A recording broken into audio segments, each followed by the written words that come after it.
enough. So no, they didn't have any of that. It was more so you're just, you just have some weighted balls. I think we used like 2 to 30 ounce, 32 ounce, maybe it was up to 2 or 3 pounds or something like that we're using balls, and you were essentially just using that, as a means, incorporating that in or in addition to your throwing program.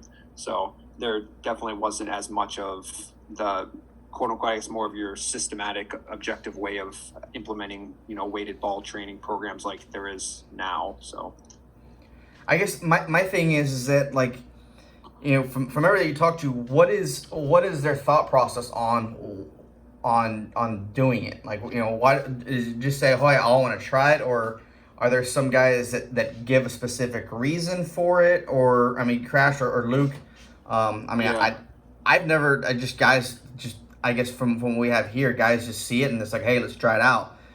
I mean, I don't know, when it was up and coming, like, what were some of your teammates' thoughts on it? Well, I think once you see somebody, say, in professional sports or something like that, that say does some weighted balls and, gains, says that they gain some, mile per hour on their fastball, and they associate it with the weighted balls and stuff. Next thing you know, they start putting that stuff out. And then you get all these kids coming up, high school kids, college kids are like, oh, I see him, this was something that they did to gain a couple mile on their fastball. Oh, that's something that I need to do. And, a lot of them don't realize that just because, whether that was or was not associated with an increase in, say, throwing velocity, they don't realize that it's not a one size fit all. It doesn't matter. It's they're getting stuff, and on a much higher level, everything's much more regulated. They're getting all the rotator cuff, scat work, the mobility stuff, and they're really almost implementing that as more of your holistic type program where, a lot of these high school and college kids and stuff, I don't think they're necessarily using it in the right way. And I know back when we were playing, even with the weighted ball stuff, a lot of them were, they were just going out and doing it, and there was really no regulation to it. So I think it's a little bit of a misunderstanding and kind of thinking that, oh, if I go out and do this, I'm going to get stronger and I'm going to throw harder. And I think seemingly that's not the case. And I think in like the Reinold article that was published in the last couple of years showed that actually the control group that didn't throw weighted balls actually had greater arm strength than those who didn't have it. So showing that weighted balls actually might inhibit strength gains, even if you are both groups simultaneously are doing a strengthening, like an external rotation focused strengthening program. The control group is actually getting more better strength gains where compared to the group that's actually throwing weighted balls. So that almost compounds it. If you're doing weighted balls and you're not combining that with a holistic program, so with your, strength conditioning coach, or just whether that be with like your athletic trainer or just anybody in general, and not, doing your rotator cuff work, your mobility work, that really can set you up for failure and, injury this season or say future season, like what they had showed in that article, which I thought was pretty interesting. So I think it's a little bit of a lack of understanding and implementation of a holistic program from a coach perspective, from a parent perspective, player perspective, and just kind of, the whole process, the whole kind of continuum overall. Yeah. So, Crash, I mean, we talk about this all the time,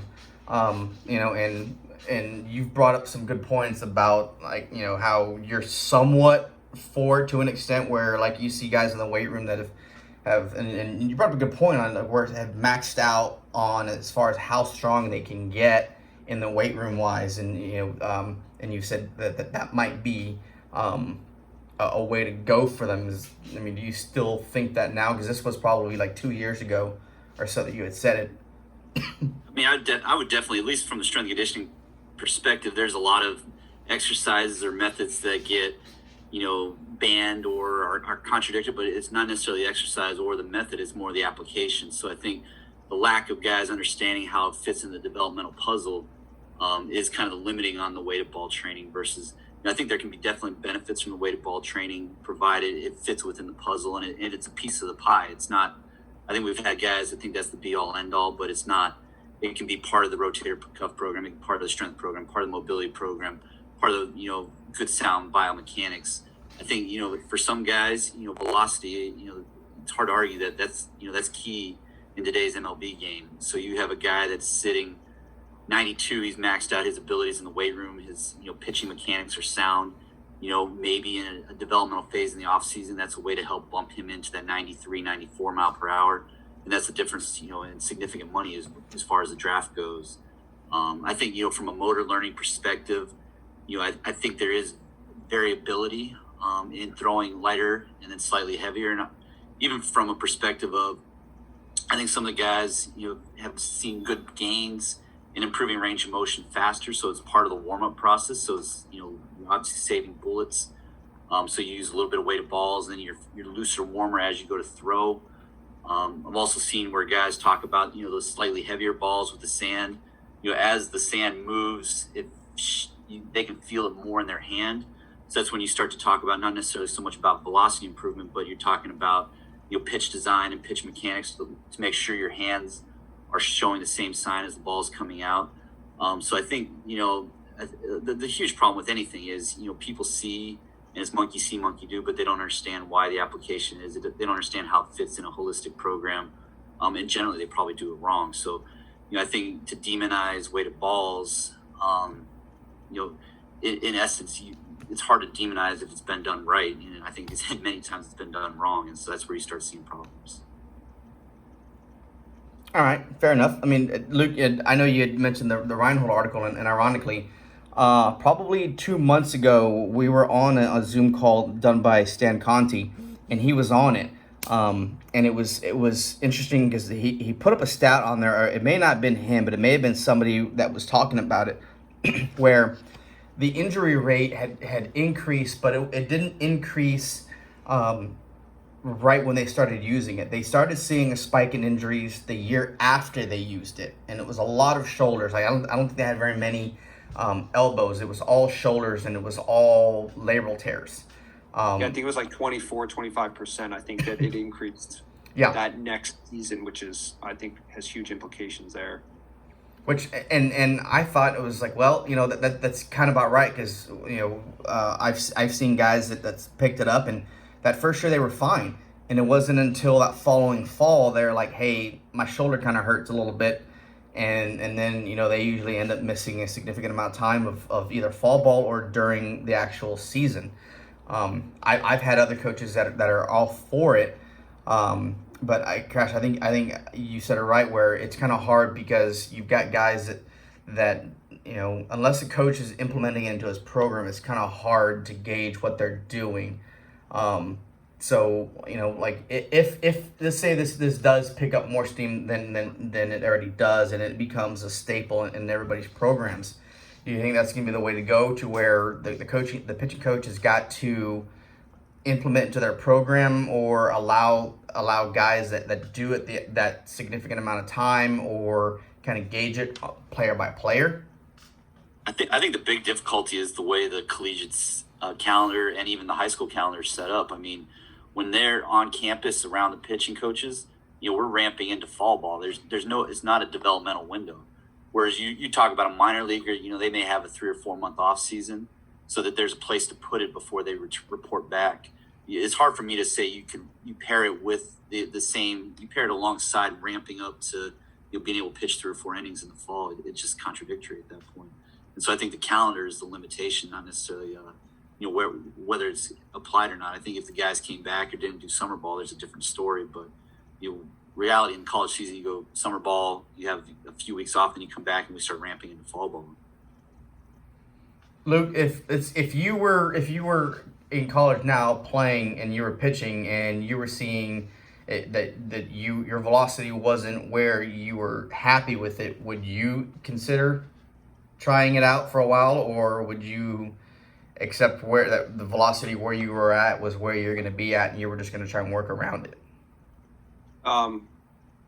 I think knowing kind of where I'm at from a strength and conditioning perspective, to see almost kind of Crash alluded to, am I somebody who's kind of maxed out in the weight room a little bit, and kind of where am I? Am I a freshman? Am I a sophomore? Am I a junior or senior? Am I kind of getting close to that tail end of the career where I just need that little bit of extra bump, or am I a freshman or sophomore where I really have some more time to develop, where I can maybe use my summers a little bit more to my advantage, to maybe use that as the developmental time and kind of maybe scale back a little bit on the summer leagues and stuff? Or, am I a junior and, I'm potentially looking, say I'm that 92, 93, I'm that fringe guy who just needs to get that little bit of extra bump. It's like, okay, maybe, this can elevate me, to a higher salary range by getting drafted a little bit sooner, if I can get a little bit of an extra bump. So I think it's a little bit dependent upon, that, and overall, I think how the career has gone in terms of injury and stuff like that, and how healthy I've been, and and just kind of how my arm has responded to the overall load that, I think that the pitching coach is implementing, and then also just how,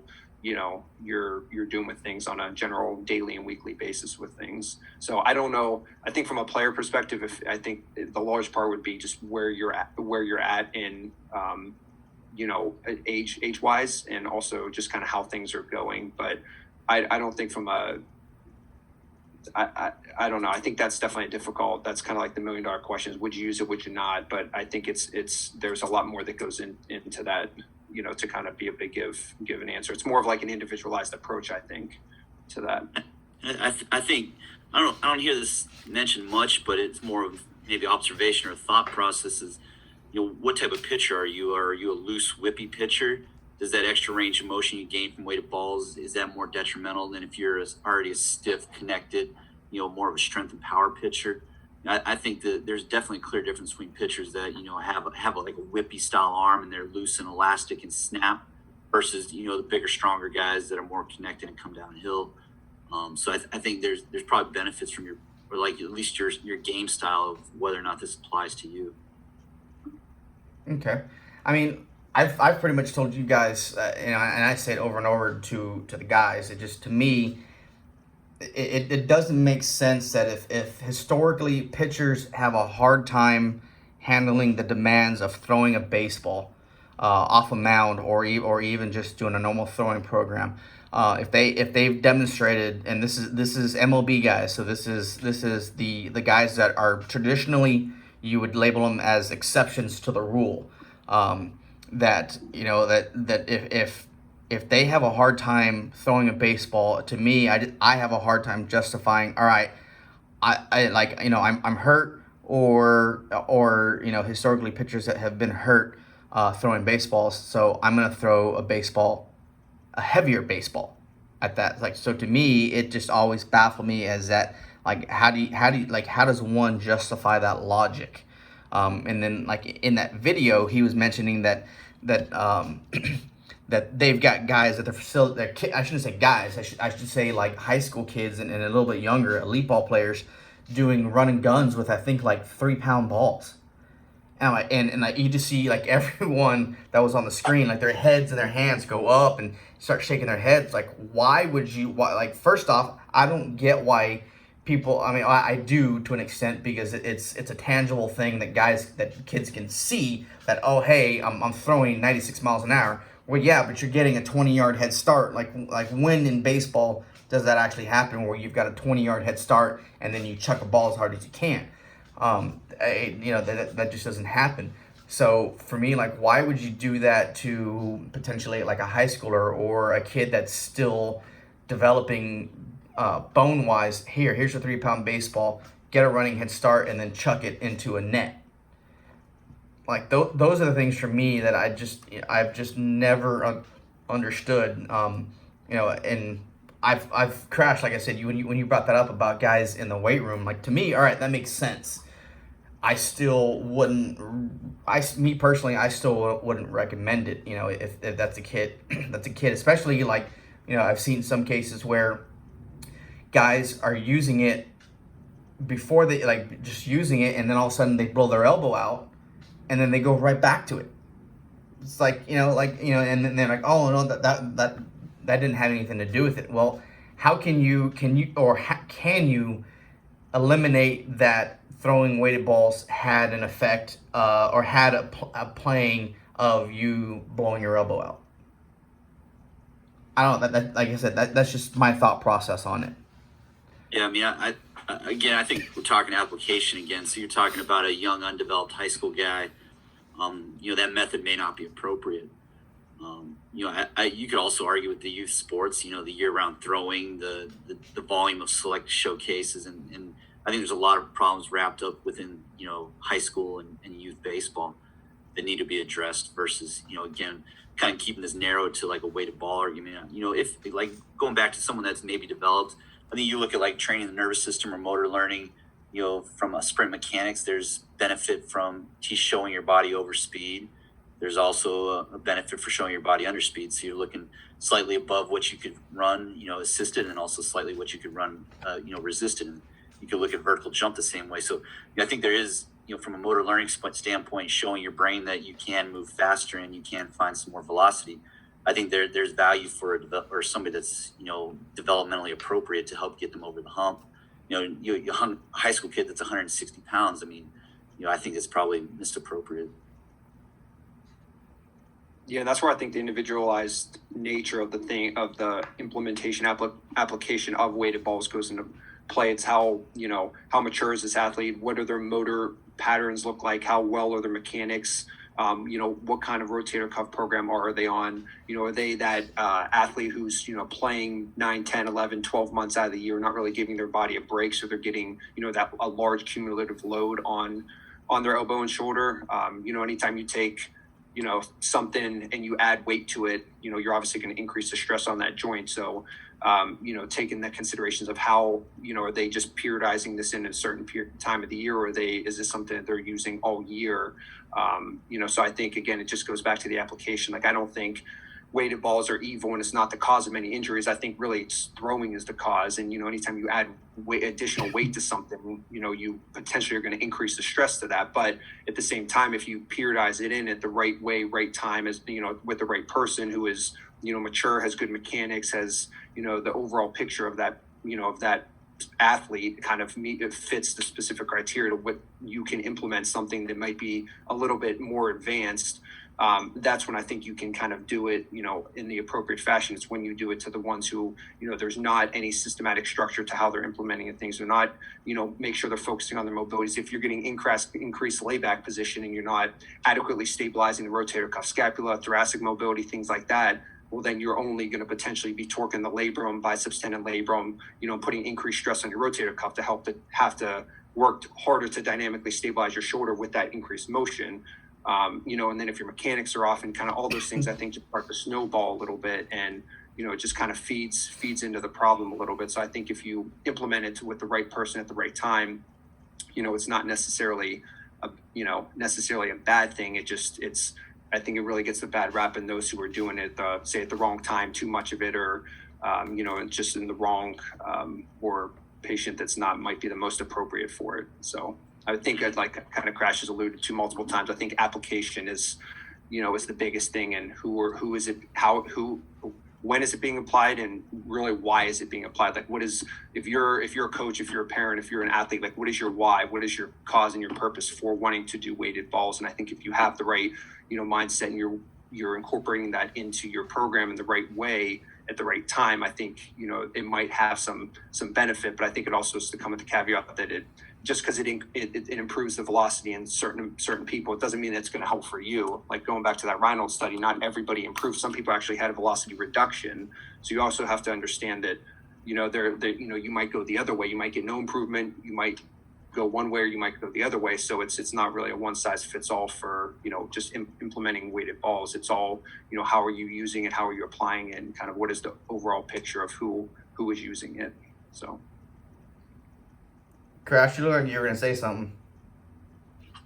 I think it's just keeping a big picture in mind too. Like, if you have, a big, solid, good high school pitcher, I mean, you leave something in the tank for, later on in his developmental career. I mean, he may be good enough to get a college scholarship. He may be good enough to start as a freshman. Let's not burn out our resources. Let's leave a few in the tank. That way, as he gets closer to junior or sophomore, junior year, there's additional methods that we could use to help maybe even push him further up the ranks or the draft stock.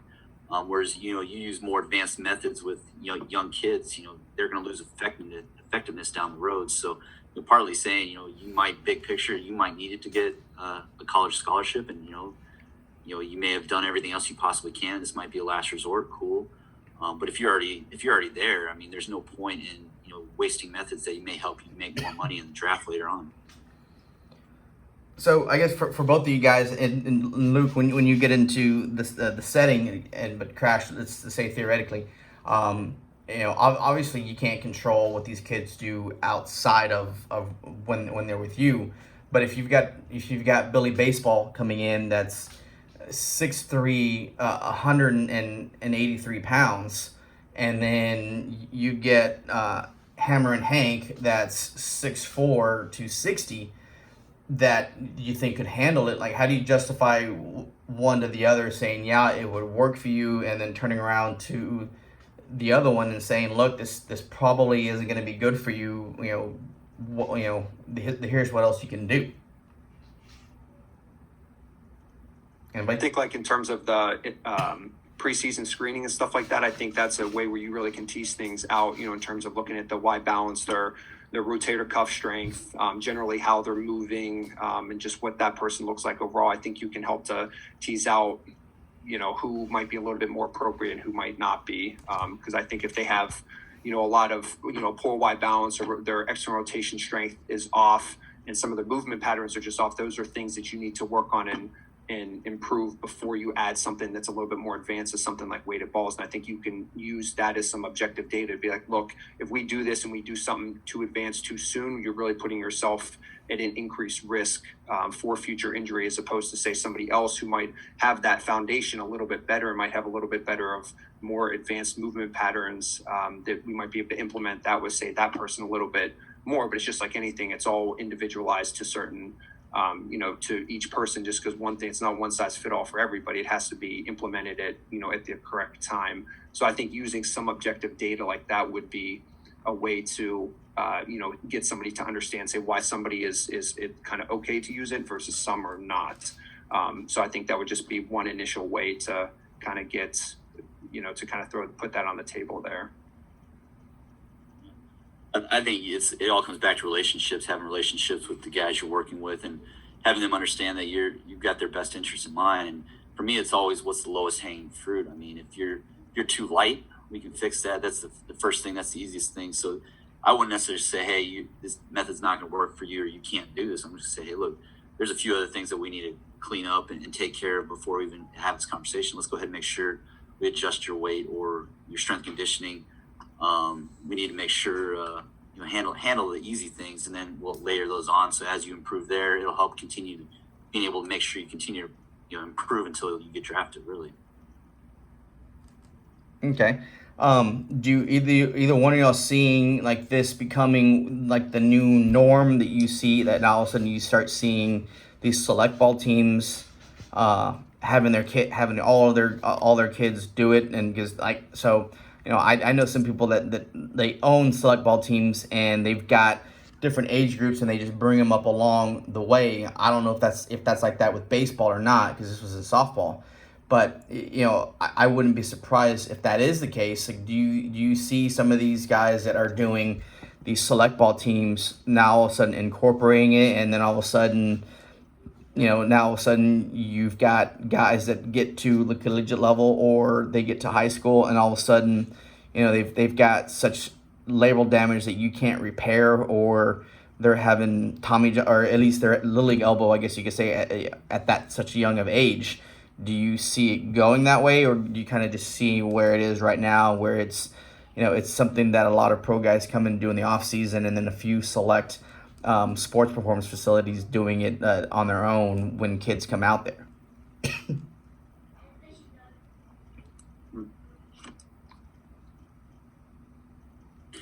I think like anything, it's monkey see, monkey do. So the more, again, talking about, more youth in high school, there's definitely going to be more people jumping on the bandwagon. But I think as far as, collegiate, professional, I think, some of the innovation that's come out of Driveline, as far as, looking at different rapsodometrics, how much spin rate you have, kind of how your pitch design looks, how well you disguise pitches. I think, the more data that we're able to produce on, a more well-rounded pitcher, I think it's going to almost continue to maybe, I don't want to say minimize, but it's not just going to come down to the radar gun. There's a lot of other qualities that you'll make a pitcher good that we now have the data to be able to determine. So I think, from a data or analytic perspective, it's only going to continue to grow. But maybe from just, I think, weighted balls are going to fall back into the category where they belong. Like, do you need a little additional velocity? That might help. It's something to try. I don't think it's, be all end all. Just seeing its growth in popularity. I mean, just from when I was, 10 to 14 and stuff, just seeing, how much that has changed just in 6 years. I think it's pretty remarkable just seeing, from my perspective, where it was not a very huge emphasis to now you're seeing that, so many kids doing this at a variety of different ages. So, the more and more you have these different programs like Driveline and whatnot coming out, I think are going to, really keep reeling these kids in, because these parents, I mean, they're trying to do everything possible. I mean, that's what they're, you get these early sports specialization, these kids that are just, and even it's fueled by the parents, are just pushing and pushing and pushing from these early ages to really get these kids in the top select teams, and, really to be specializing in something all year round to try to be the best possible player in that sport they can be, which I think that's a whole nother conversation. But I think the more that there's stuff like that, and the more these parents are, wanting to push these kids, and, and they're developing these different, mindsets and stuff like that, I think it is going to continue to, it's going to be continue to grow in popularity, I think. But I think everything you said about the advanced metrics and the more research and stuff that comes out about that, and, who is, what spin rate, or is that a Driveline guy? Is that not a Driveline guy? Like, and, kind of seeing what comes of all that, and then looking at weighted balls and, what kind of stress is put on the elbow and the shoulder and these different positions and stuff like that. I know that's some research is kind of going on right now, looking at some of that stuff. So it's, I think it's definitely going to be something interesting to monitor moving forward. But I think the challenge too is, I mean, even if you don't do weighted balls, there's still people blowing out at alarming rates. So, it's, I don't think anyone's captured the correct algorithm to keep people healthy yet. Yeah, like I said, I don't think you can actually pinpoint to like for certain, and then like put your bottom dollar on it that that a kid blows out, whether it's his elbow or his shoulder. It's because of throwing a weighted ball. I don't like. I mean, for like I've had coaches ask me that, and my answer is like, look, I can't say for certain, because just like what you said, like we do have people blowing out just like not throwing weighted balls. So it's not one of those where you don't have anybody that's not throwing them and they don't get hurt, and then all of a sudden you have everybody that's hurt over here and they're all using the weighted ball program. So like you can't pinpoint that. So I think it's hard to say for certain that's the cause. But my answer is that I can say for certain that it did contribute to them getting hurt. Like that, and that's just me, but I'll tell them, like, I can't say for certain with my bottom dollar that was the only reason why your kid got hurt was because they were throwing weighted baseballs. Now I think it's also one of those, you get Billy Baseball that picks one up and then tries to do a run and gun, and all of a sudden, his UCL snaps. A different story. But I think, again, overall, I don't think there's going to be a way that people can differentiate the individual cases. Now they'll show spikes in them, but I don't think individual cases coming into the orthos or coming in to see one of us that this was why it happened. Just because the unnatural motion of throwing on the body in general is the body's not meant to handle it. So I guess, it's going to be interesting to see if anything does come up, but at the same time, nothing really came up for all these little league teams and kids blowing elbows out, and getting hurt and having little league elbow at such a young age. I think it only made that population even more popular, because now all of a sudden you've got more kids and so many different teams that I don't think that it's going to be interesting to see if there's anyone able to get it under control, and if they do, what's going to come of it. Hey, I that's the $1 million question. At least for me, it is. I think the benefit is, though, within the last 5 to 10 years, you've seen an explosion in technology and analytics on the baseball side. So I think you're going to probably be at some point be able to, from whether biomechanics or something like a Motus sleeve or something from a readiness, start to be able to determine what tolerance guys have to throwing or weighted balls, or any of these other variables, to help maybe try to catch them before an injury. So I think that there's definitely positive outlook of using some of this new tech and data to help maybe at least learn more from an individual perspective how much stress each person can tolerate before they have an injury. All right. Well, we're coming up on a half hour, which is for me that's quite a bit. I think there was a lot of content from you guys, and it was. I kind of wanted that way just because nobody wants to believe me because I'm batshit crazy and I'm perfectly fine with that. But hey, it is what it is. It was a lot of good information. What?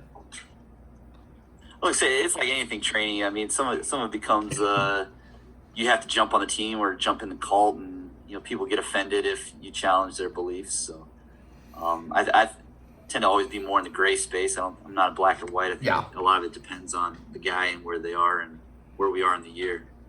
Yeah, I'm getting rung at work, and Crash is like, I mean, well, you could have, but it's the difference between saving my job and not. And Crash is like, well, I mean, yeah, but I'm like, Crash, just for one, side with me so like I can get a paycheck tomorrow. But all right, well, it was fun. Luke, stay safe over there in Pitt Town. Try not to do anything crazy that we'll see you guys on Barstool Sports or anything like that. Try not to. Maybe I can convince the powers to be to get an intern position or something and have you come over and do all my work for me, so I can just kind of just sit there. Well, that's what we got the spring for, right? I mean, at the rate we're going, yeah. We hope there's a spring. Yeah, at this point, at this No, rate. no lie. But Luke's over there out partying with all his yinzas. Yeah, you didn't know I knew that word, huh? I do. Well, I feel like I might have said that to you at some point, so I think you know. I've got a friend of mine from Pittsburgh as well, and he says it all the time. Really? Yeah. See, I'm not a Yinzer, fortunately.